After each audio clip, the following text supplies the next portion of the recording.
Here I'll be demonstrating the end-to-end reading of our torque cell on our HMI. What I'll be doing is placing this 60k ohm shunt resistor across the bridge of the torque cell as indicated on the calibration sheet for the torque cell. So if we see here, if we place a 60k ohm resistor across the plus signal to minus excitation, we will actually get a minus torque of 142 inch-pounds. When I do the same thing from plus signal to plus excitation, we'll get a positive 148 value, simulated value from the torque cell. And we'll see both of those values displayed live on our HMI when I connect the torque cell to the shunt resistor across the bridge of the load cell. So I'm going to do that now. I'm going to pause the video while I connect it. So I've connected the shunt resistor from plus excitation to plus signal, which will give us the positive millivolt per volt output, which equates to 148 inch-pounds.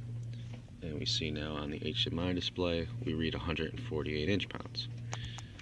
I will reconnect the shunt resistor from positive signal to minus excitation, and we should read 142 inch-pounds on the HMI. Let me do that now.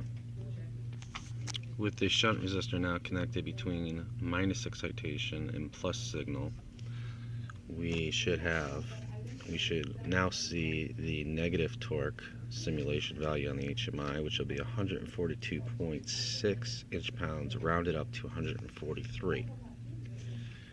And here we see the 143 inch-pounds now displayed on the operator interface. The signal conditioner actually has a built-in shunt resistor, which when you press the plus cal button, it's placed across the strain gauge, and the same thing with the minus cal button. Unfortunately, the built-in shunt resistor is slightly different value than the one called out by the manufacturer of the torque cell. The torque cell cal sheet calls out 60k, where the resistance value built into the signal conditioner is 59k. I'll demonstrate pressing the cal buttons in either direction once I remove the 60k resistor from the bridge.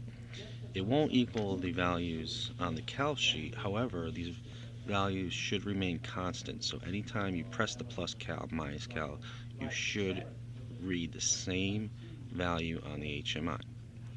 If not, you can slightly adjust the balance and span control to match these values.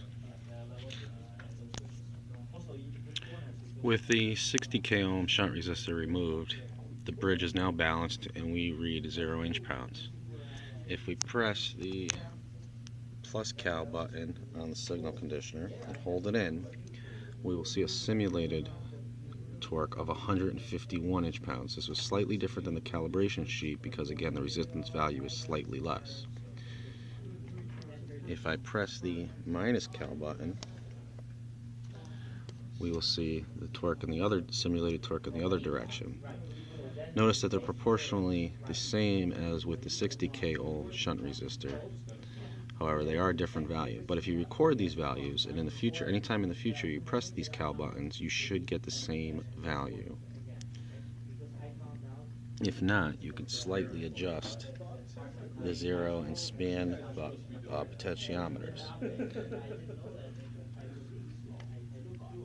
That is our live torque demonstration for today.